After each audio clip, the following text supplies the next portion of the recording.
Sadaqa berерден алдын siz uшу hadisти эстеп коюңуз. Пайгамбарыбыз айткан, бул далил болот деди эртеге.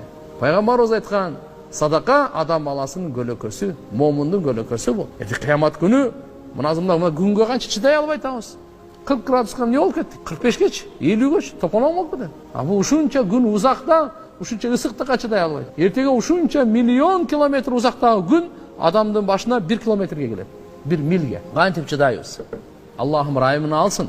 Ошол учурда садакаңыз сизге көлөкө болот. Ошол учурда сиз берген 1 сомуңуз, 1 сындырым наныңыз, жарты курмаңыз сизге садака болот. Пайгамбарыбыз бардык үммөтүнө айтып койду. Силер дозоктун отунан өзүңөрдү куткарып калгыла, 1 курманын сыныгынча, толук эмес, жарты, ошончо садака бериңиз таксы. Өзүңүзгө райым кылыңыз, өзүңүздү дозоктун отунан куткарганга садака бериңиз. 1 курманы бере аласыз да, жарты нанды бере аласыз да, 1 сом бере аласыз да. Eski giyimde dile berip